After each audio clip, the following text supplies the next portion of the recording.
J'ai mis 2. Ce livre, je crois que c'est un des pires livres que j'ai lus. J'ai adoré cette lecture.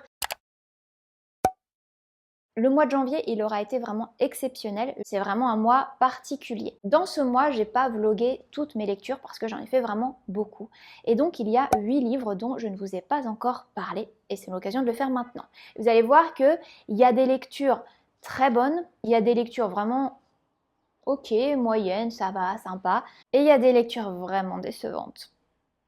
On va commencer par Les Hauts de Hurlevent de Emily Brontë. Alors, est-ce que j'ai aimé ce livre d'après vous? Oui.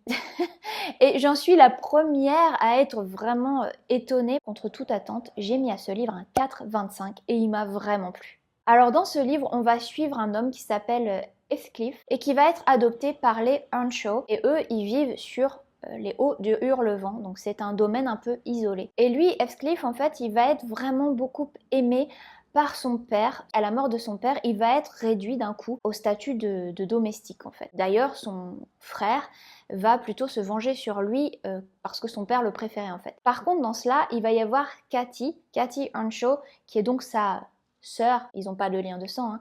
Ça va être la seule à l'apprécier, à l'aimer.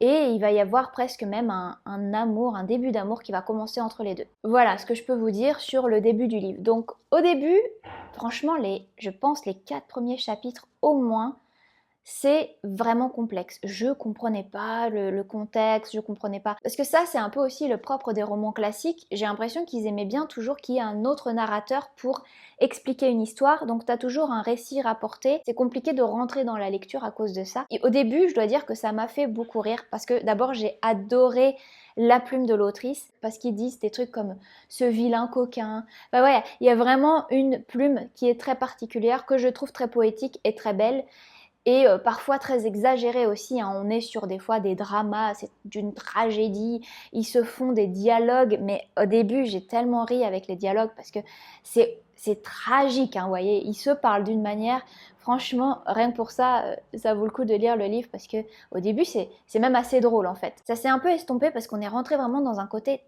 assez sombre, franchement très très sombre même. J'ai ressenti beaucoup de peine et de tristesse pour les personnages et c'est assez confus en fait ce livre parce que vraiment à chaque fois tu te dis mais quel est le personnage, quel est le héros de l'histoire? Parce qu'ils sont tous des anti-héros, ils sont tous imbuvables, ils sont tous horribles ces personnages et tu sais pas qui suivre et tu sais pas qui croire et c'est vraiment, j'étais perdue pendant un moment dans cette histoire parce que je ne trouvais pas mon héros. Ça parle d'obsession, ça parle d'amour obsessionnel, ça parle de vengeance, mais à vraiment des extrêmes en fait. Ils sont tous fous et ça va pas bien, vous voyez, ça va pas bien. Et donc c'est des personnages très intéressants parce que tu peux te poser plein de questions, tu te demandes vraiment jusqu'où il va aller et ça va loin, ça va très loin. Si vous aimez la belle littérature et les beaux textes et la poésie, franchement, c'est top. J'ai adoré cette lecture et ça m'a donné envie de lire plus de classiques. Et donc après ça, j'ai lu Dr. Jekyll and Mr. Hyde parce que j'avais envie de lire plus de classiques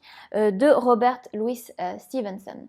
Et là, on est sur un truc complètement différent parce que c'est un classique dans l'horreur. C'est assez psychologique. Je connaissais évidemment l'histoire, mais j'avais jamais lu le livre. Donc ce livre, je lui ai mis la note seulement de 3 étoiles parce que je trouve que l'idée est vraiment excellente. Les adaptations sont bien meilleures que l'original, que le livre, le roman de base en fait. Parce que l'idée est super, mais l'exécution vraiment m'a pas tellement convaincue. Je me suis plutôt ennuyée dans la lecture de ce livre.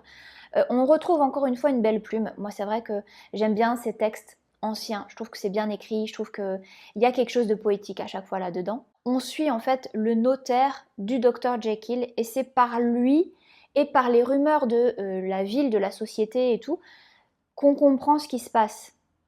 Mais du coup, on n'a jamais le point de vue du docteur Jekyll à part à la fin où je crois qu'il écrit une lettre et c'est là qu'on découvre le poteau rose quoi. Mais voilà, l'exécution, la manière dont c'est écrit est pas forcément super accrocheuse. Il y a quand même eu des citations que j'ai vraiment beaucoup aimées. Par exemple, là moi je l'ai eu en français, mais ils l'ont gardé en anglais dans le texte. Puisqu'il est Mr. Hyde, se disait-il, je serai Mr. Sick. Et c'est un jeu de mots avec hide and seek, le cache-cache en anglais. Donc je trouvais ça plutôt cool. L'affection de Jekyll était plus que paternelle, l'indifférence de Hyde plus que filiale. Je trouvais que c'était une belle citation. Je suis revenue dans le contemporain avec une science-fiction même. Il s'agit de Starter Villain. Je crois qu'en français ça s'appelle Super méchant débutant. De John Scalzi, c'est mon premier John Scalzi. Donc dans ce livre, on va suivre un homme qui s'appelle Charlie, qui est un peu mal en point là dans sa vie parce qu'il est divorcé, il n'a pas beaucoup d'argent, il vit dans la maison de son père décédé, voilà, donc il est un peu mal en point. Et un jour, Charlie, il reçoit une nouvelle, c'est-à-dire qu'en fait, son oncle, qui était, je crois, multimillionnaire, décède. Et il va se trouver plongé dans un monde complètement fou, parce qu'on va venir le voir et on va lui dire, écoute, en fait, ton oncle, il avait une entreprise de garage, le parking, mais ça cachait la vérité, et la vérité, c'est qu'il avait une entreprise de super vilains. Et il va se retrouver plongé dans ce monde complètement fou. Il va aller sur l'île un peu à la James Bond 007 de son oncle. C'est une île avec un volcan. Il va y avoir des dauphins super grossiers, des chats évidemment, mais ça je vous laisse découvrir. Donc voilà, on rentre vraiment dans un côté très science-fiction avec ce livre et aussi très drôle parce que ça, John Scalzi, il écrit des trucs assez décalés, drôles, beaucoup d'humour et j'ai bien aimé vraiment cette découverte. Mais pour moi, le livre franchement, à part le début qui était vraiment complètement décalé, fun, différent, original, drôle et puis assez passionnant quand même, il s'est vite retombé. À partir du moment où Charlie va rencontrer donc les autres personnages et il va être invité à une convention de super vilains. Et à partir de ce moment-là, moi j'ai trouvé que c'était assez lent, il se passait pas grand-chose et puis surtout j'ai trouvé qu'il y avait vraiment il y avait trop de dialogue. C'était du dialogue, du dialogue, du dialogue, du dialogue. Ça m'a vraiment pas passionnée. Je trouvais que c'était très redondant. Je suis un peu sortie de ma lecture en fait, j'ai pas été passionnée par ce que je lisais. J'ai bien aimé certaines citations, notamment une, je me rappelle plus exactement ce que c'était, mais on lui décrivait la convention des super vilains comme Davos, mais où eux ils prétendaient pas de sauver le monde. Donc ça, j'ai trouvé qu'il y avait quand même un peu une satire sociale, voilà, des petits pics comme ça qui étaient bien trouvés et qui m'ont fait rire et je trouvais vraiment très très brillant et drôle. Et je lui ai mis un 3,25 et j'ai eu vraiment du mal à finir le livre, c'était assez fastidieux sur la fin quand même. J'ai lu ensuite The Forest Where the Phoenix Sleeps de Brooke Marley Jones. Alors là les amis, on rentre dans un truc, je vais vous le dire cash, hein. Ce livre, je crois que c'est un des pires livres que j'ai lu. Je l'ai abandonné parce que vraiment je ne pouvais plus. Oh là là. Au début je croyais que c'était une urban fantasy parce que on se retrouve vraiment dans notre époque actuelle avec Nell qui est une jeune femme, une barista qui galère un peu dans la vie, voilà. On va se rendre compte dans les informations qu'il y a des gens qui ont des pouvoirs magiques, il se passe des choses bizarres. On se rend compte que la magie existe et puis il va y avoir un événement où en sortant de son travail, elle va tuer un homme et elle va être emmenée par quelqu'un qui s'appelle Dara, qui la suivait déjà depuis quelques jours, et il l'emmène dans un autre monde. Et le problème de ce livre, c'est que si le début commençait à être assez intéressant, très vite je me suis rendu compte qu'il y avait un gros souci avec l'écriture. Moi je vais être honnête avec vous, je trouve que ce livre est extrêmement mal écrit. Il y a des trucs qui ne connectent pas, il y a plein de fois où je lisais, mais vraiment dans le même paragraphe, ça saute de ligne, et en fait, on se retrouve à un autre moment dans l'histoire et je me dis, mais attends, j'ai loupé un truc. Je reviens en arrière et je l'ai fait au moins mais un nombre incalculable de fois dans ce livre où je suis revenue en arrière et dire, j'ai loupé un truc, c'est pas possible. En fait, non, c'est juste, comment on dit en français, disjointed, c'est pas cohérent en fait. Il n'y a rien qui est cohérent dans ce livre. Et il y avait des passages comme ça et chaque fois je me disais, mais ça a aucun sens. Il y avait des fois où à un moment donné, elle est prise, elle est dans un autre monde. Et le gars lui dit, bah maintenant tu restes dans ce monde-là, c'est une autre planète, c'est pas la Terre. Puis elle est là, ah ouais d'accord. Genre elle se pose pas de questions. Elle pose des questions? Non, elle a posé pas de questions, c'est genre ok bah ouais je suis là, c'est cool. Bon, c'est ok. Et après pareil, il lui dit, bah non mais tu dois rester dans ce monde parce que c'est très dangereux pour toi sur la planète Terre, tu peux pas retourner sur la Terre. Oui mais je veux retourner sur la Terre. Non je ne peux pas, c'est impossible, c'est trop dangereux. Oui mais je veux retourner sur la Terre. D'accord. Et il fait tout pour l'aider à retourner sur la planète Terre. J'ai trouvé que c'était extrêmement cliché, que les personnages n'aient pas du tout travaillé, qu'on cochait des cases littéralement. Voilà, au début c'était bien pour l'ambiance, parce qu'on se retrouve à un moment donné sur cette planète qui est majoritairement dans la forêt, il y a des monstres. Il y avait des trucs bien, hein, mais c'était vraiment très très mal écrit. Donc à partir de ce moment-là, quand tu comprends pas l'histoire parce que c'est pas écrit correctement, non. Ensuite, j'ai lu, je vous fais une unpopular opinion, mais je suis honnête avec mes lectures, voilà. Donc j'ai lu The Inadequate Heir, L'héritier insoumis de Daniel L. Jensen, qui est le 3e tome de la série dans Le Pont des Tempêtes. Ce que je n'ai pas aimé dans ce livre, c'est que, sans vous spoiler quoi que ce soit, ça se passe au moment du 1er tome, donc à la fin du 1er tome et pendant tout le 2nd tome. Ce qui fait qu'au niveau du plot, au niveau de l'intrigue, zéro. On sait ce qui va se passer. Et en fait, on suit la même histoire avec d'autres points de vue. Alors moi ça j'aime pas, parce que quand je me suis rendu compte de ça, tout de suite mon intérêt, il est retombé direct. Ensuite, ça aurait pu être intéressant si j'avais aimé les personnages. J'ai pas aimé les personnages. En fait, ce livre, c'est la romance telle que je ne l'aime pas. Voilà, donc il y a des gens qui vont apprécier ce type de romance. Moi, c'est la romance que je n'aime pas. On était sur du insta-lust. C'est-à-dire qu'ils se voient une fois, deux fois, et ils font que fantasmer l'un sur l'autre, alors qu'ils sont dans un contexte de guerre où ils risquent leur vie, ça n'a aucun sens.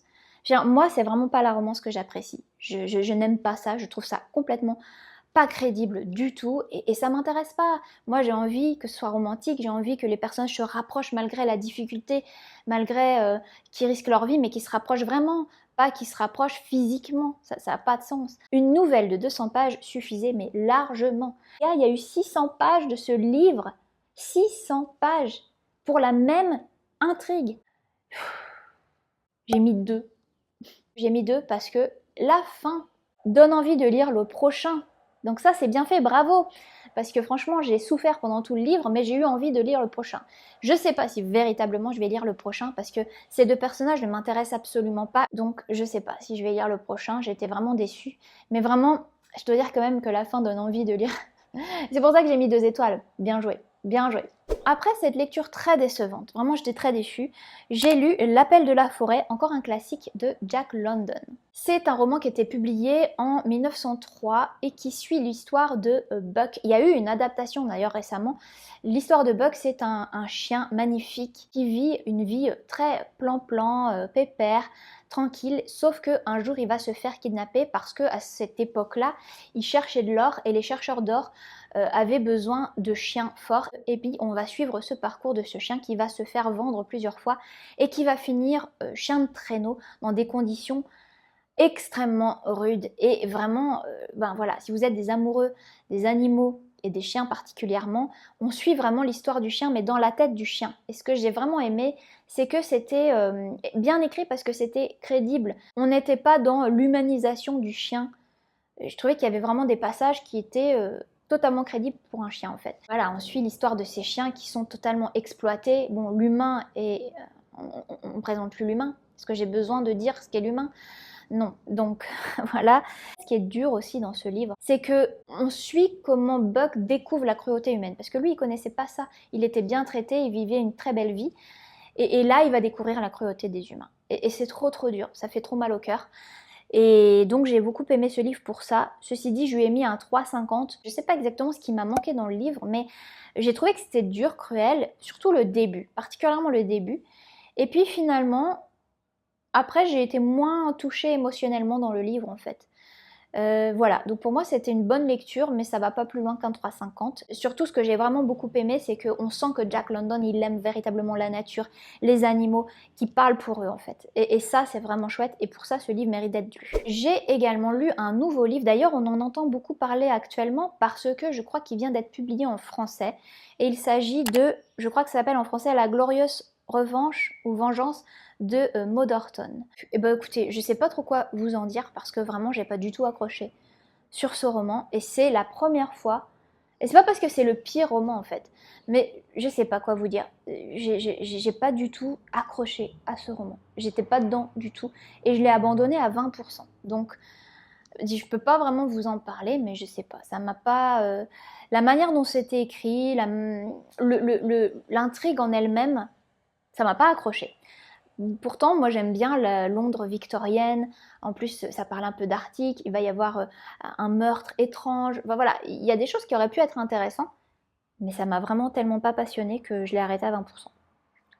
J'ai lu une non-fiction qui s'appelle Medical Bandage de Deirdre Cooper Owens. Medical Bandage, ça explore l'histoire de la gynécologie, de l'avancée de la médecine et notamment de la gynécologie aux États-Unis, à travers le prisme du racisme et du sexisme et même aussi de la xénophobie d'ailleurs.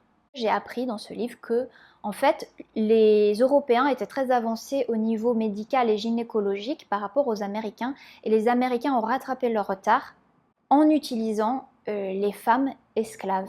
En fait, ils ont fait des avancées médicales impressionnantes. Ils ont même réussi à récupérer l'avancée des Européens en utilisant, en exploitant le corps de ces femmes asservies. Et ils ont aussi utilisé les corps des émigrantes irlandaises qui, en fait, il y avait la famine en Irlande, donc les Irlandais sont venus en masse aux États-Unis et dès qu'ils sont arrivés, il y avait énormément de xénophobie. Et d'ailleurs, l'autrice dit qu'ils étaient considérés comme non blancs.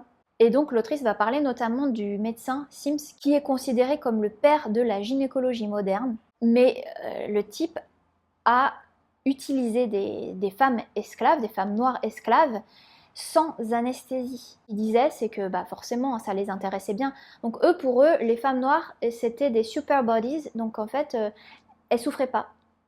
On leur faisait des chirurgies, on leur faisait faire avoir des enfants, et par contre, 2 jours après, elles étaient encore souffrantes. On ne les autorisait pas à rester dans les hôpitaux parce qu'il fallait qu'elles travaillent, il fallait qu'elles soient utilisées comme main-d'œuvre. Enfin, vraiment, ce texte était complètement d'une horreur absolue, vraiment d'une horreur absolue, mais je pense que c'est utile et nécessaire de lire ce genre de livre parce que, en tant que femme, même si ça se passait aux États-Unis, c'est quand même important de savoir d'où vient la gynécologie moderne. C'était aussi très difficile d'accès, je dois dire, parce que je l'ai lu, enfin je l'ai écouté en audio, en anglais. Alors évidemment, au niveau des termes médicaux, c'était pas toujours clair, mais même si on comprend pas tous les termes médicaux, on comprend ce que c'est, on comprend la déshumanisation. C'était difficile, mais je suis vraiment contente de l'avoir lu. Après ce sujet extrêmement lourd, il m'a fallu une lecture beaucoup plus légère, donc je suis partie sur le premier tome de la saga des 100 destins de Daniel L. Jensen, avec un destin ancré dans le sang. Et je trouvais vraiment que cette couverture était assez jolie, mais le livre en lui-même est magnifique. D'ailleurs, je trouve que c'est beaucoup plus joli comme ça. J'étais vraiment super motivée pour lire ce roman parce que j'adore le côté viking, tout ce qui est mythologie nordique et on est vraiment plongé là-dedans avec ce roman. Donc vraiment, j'étais à fond, super motivée pour le lire. Ici, on va suivre ce personnage, cette jeune femme qui s'appelle Freya, qui est mariée à un homme qu'elle déteste, un peu rustre. Ça fait 1 an qu'elle doit vivre avec lui, qu'elle a été mariée de force, hein. Et un jour, cet homme va la trahir et elle va se retrouver confrontée à un combat à mort avec le fils du Jarl qui s'appelle Bjorn. Et donc elle va devoir révéler son pouvoir. Et son pouvoir, c'est qu'elle est capable de se défendre. Elle est tout à fait capable de repousser n'importe quelle attaque, mais de façon magique. Et en fait, en voyant ça, le Jarl comprend que c'est la fameuse femme d'une prophétie, et qui va l'aider à le faire régner sur tout le peuple. Donc le Jarl va récupérer Freya et va charger Bjorn de lui apprendre à se battre, de lui apprendre aussi peut-être à gérer son pouvoir. Vraiment, ce livre a été une déception totale. Mais alors, vraiment, je suis très très mitigée sur la lecture de ce livre. Alors, je crois qu'il y aura 2 tomes, je suis pas sûre qu'il y aura un 3e tome. En tout cas, moi, je lirai pas le 2e tome parce que, franchement, je trouvais que vraiment l'idée de la mythologie nordique, avec les dieux, avec les déesses qui donnent des pouvoirs aux humains et tout, c'était vraiment une bonne idée. Mais franchement, c'est pas très creusé. C'est pas très creusé et on est vraiment sur la romantaisie que moi personnellement je n'aime pas, c'est-à-dire quand il n'y a pas vraiment un très gros world building, quand il y a plus de la romance. Le personnage de Bjorn, j'ai vraiment eu des problèmes avec lui, je l'ai pas du tout apprécié. Alors évidemment, les personnages évoluent un petit peu au fur et à mesure du roman, mais c'est vrai que dans les premières pages et tout, bon, le type est imbu de lui-même. Freya, elle est dans des situations dangereuses, elle est dans une situation très complexe où elle risque sa vie, mais elle fait quoi? Elle pense aux muscles de Bjorn. C'est très juvénile, quoi. On est vraiment sur un livre vraiment très très juvénile. C'est-à-dire qu'à un moment donné, la fille elle lui dit « Tu es un sale menteur !» Je l'ai en français et vraiment ça marche pas en français. Vraiment ça marche pas. Si vous lisez en anglais, lisez-le en anglais parce que les dialogues, je lui ai quand même mis un 3 étoiles parce que ça se lit bien, il y a de l'action, on se pose des questions, même si c'est ultra prévisible, franchement.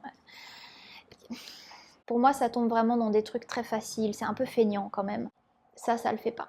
Je suis partie sur Daughter of No Worlds de Carissa Broadbent. C'est une romantaisie où on va suivre une jeune femme qui s'appelle Tisana, qui a été prise très très jeune comme esclave, et elle, en fait, elle va réussir à s'en sortir, et elle va arriver sur une île, je crois que c'est une île qui s'appelle Ara, il me semble. Comme je l'écoutais aussi en anglais, des fois j'ai pas toujours les bons termes. À partir de ce moment-là, elle va vouloir se venger. Elle va vouloir aussi sauver les autres esclaves qui sont restés, parce qu'elle a réussi à s'enfuir.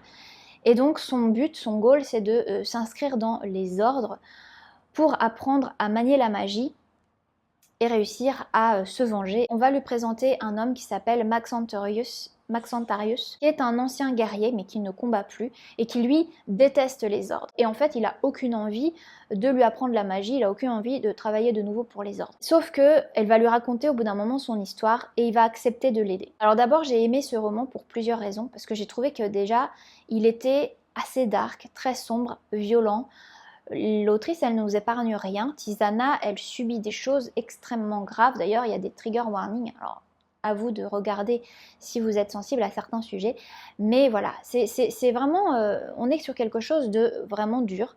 Et donc, ça, c'est quelque chose que j'apprécie parce que, voilà, on parle des choses telles qu'elles sont. J'ai vraiment beaucoup aimé le personnage de Tisana parce que elle en veut, elle se donne vraiment à fond pour son objectif, pour sa quête, et elle ne s'épargne rien non plus. Et surtout, j'ai trouvé que la romance entre les deux personnages était parfaite pour moi, parce que c'est quelque chose de... Alors c'est très slow burn.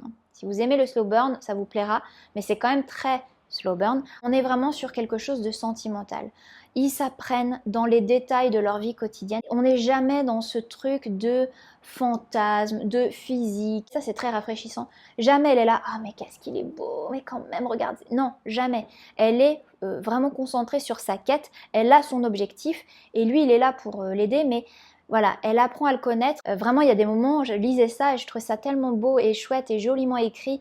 Les sentiments qui sont décrits, pour moi, ça me donne des papillons dans le ventre. Je trouve ça vraiment adorable et c'est extrêmement cosy, réconfortant, alors qu'on est dans un monde pas marrant non plus et qu'il y a des choses qui se passent qui sont très dures. Je trouvais aussi que l'écriture d'ailleurs était très jolie, engageante, était bien décrite et on est sur du détail, des sentiments, donc c'était vraiment très joli à suivre aussi.